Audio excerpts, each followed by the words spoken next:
The problem with most people is that they're playing the world's most unrewarding game, and the name of the game is follow the follower.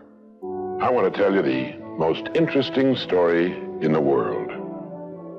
Why a little boy or a little girl grows up to be the kind of person he or she becomes.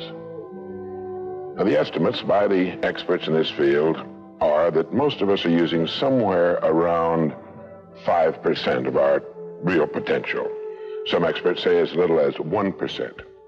It means that we're only giving about 5% of ourselves to what we're doing, to our days, our work, our families, everyone we know, our entire environment.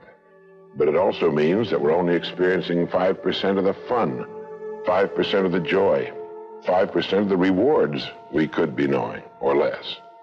All the experts are agreed that in each of us, there are deep reservoirs of ability, even genius, that we habitually fail to use. Why? We know that most people desire by nature to succeed. But what is success? What is this word that has become so famous in the world? What does it mean? Most people don't know what success is all about. And since they don't know what it's about, they really don't know where to look for it. Success is really nothing more than the progressive realization of a worthy ideal. This means that any person who knows what he's doing and where he's going is a success. Any person with a goal toward which he's working is a successful person. This means that the boy in high school who's working toward a diploma, or the boy in college toward a degree, is just as successful as any human being on earth, because he knows what he's doing, why he's getting up in the morning, and where he's going. But conversely, if a person doesn't know what he's working toward, what it is he wants, doesn't have a goal toward which he's working, then he must, at least by this definition, be called unsuccessful. Why isn't then, with this simple definition, why isn't everyone successful? Should be easy. Yet surveys indicate that 19 out of 20, 95% at least, are not. In fact, a survey one time asked thousands of working men why they got up in the morning and went to work, and 19 out of 20 didn't know. 19 out of 20 working people didn't have the foggiest notion of why they got up in the morning and went to work. Under closer questioning, they said, well, everybody works. Well, that would be a good reason to quit. In fact, here's a little rule of thumb you might want to remember. Whatever the great majority is doing under any given circumstance, if you do exactly the opposite, you'll probably never make another mistake as long as you live. Just something to keep in the back of your mind. The problem with most people is that they're playing the world's most unrewarding game, and the name of the game is follow the follower. But there's a terrible tragedy here if he's living that way because of the total lack of a decision. If he's living that way simply because he's still doing what he was doing in the first and second grade, and that's going along with the fellows up and down the block on the unspoken assumption that they know how to live, then there's a real tragedy there, because they've never known how to live. Not in all the recorded history of mankind. He never finds out who he is. He never reaches into the deep depths of his abilities, his talents. He never learns that he can have just about anything he wants in the world, that he can call his own shots, tell his own fortune.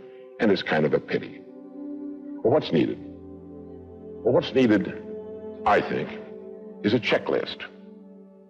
And here are some of the things that I think should be on that checklist that could help this man live a more meaningful, more interesting, more exciting, more enjoyable life. The first thing that he ought to have on his checklist, in my opinion, is the word a goal. A man without a goal is like a ship without a rudder. He doesn't know where he's going. He then belongs to that 95% that are just living day by day, month after month. The second word on our checklist might be the word attitude. It's been called the most important word in any language in the world, because it's our attitude toward our world, toward all the people in it, that will determine the world's attitude and all the people's attitude toward us. It's a simple thing. Most of us know it, but we tend to forget it. People will react to us according to our attitude. And our attitude is the greatest gift we can be given. Only man has the godlike power to make his surroundings change to fit him, because his environment will change as he changes. A man's environment is a merciless mirror of him as a human being. And if he thinks his environment could stand a little improvement, all he has to do is improve, and his environment will improve to reflect the changing man. Third would be the word think. To think, the highest function of which a human being is capable. The only thing about a man that is a man is his mind. Everything else you can find in a pig or a horse. It's true. And so if we're going to develop something, this is a good place to start. To think deliberately and with a purpose. To spend a little time each day before a blank sheet of paper with our goal perhaps written at the top, and come up with some fresh, new, and exciting ideas. The next point on our checklist you might call the law of laws. That's what Emerson called it, this great old law of cause and effect. That our rewards in life will always be in exact proportion to our contribution, to our service. If a man is unhappy with his rewards, all in the world he's got to do is find ways of increasing his contribution, his service. The next point might be simply the word truth. Since everything we do has an equal and opposite reaction, unless what we're doing is based on truth, we're building on sand, and it can't stand. The next point would be R&D, research and development. None of us would want to work for a company or invest our money in a company that didn't have a very viable research and development department. That is, pumping a good percentage of its profits back into research and development because its future depends on it. But so does a man's. And you might ask yourself, how much of your own take-home pay have you spent during the past year for materials calculated to make you smarter this year than you were a year before? Calculated to make you a little better, a little bigger as a human being. And finally, the strangest secret. At the beginning, I said, what makes a child grow up into the human being he becomes? Well, this is the reason for that. But what makes him become the person he becomes is that he becomes what he thinks about most of the time. It's as simple as that. We become what we think about most of the time. And that's the strangest secret. This is why thinking is so vital. This is why a goal is so important. Because we will become that. This is why people who set goals achieve them. The trouble with men is not in achieving their goals. They do that. It's in establishing them. Well, that's about it.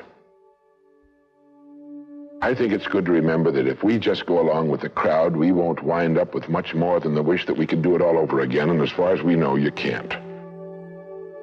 If we want to amount to anything as individuals, we need individual goals, individual thinking, individual actions, and we must never conform to the big group. We must love them, we must help them, we must serve them, because our whole success will depend on our ability to do these things. But never lose our own individuality and our identity by permitting ourselves to become submerged in what has historically proved itself to be little more than a suffocating sea of indirection and purposelessness.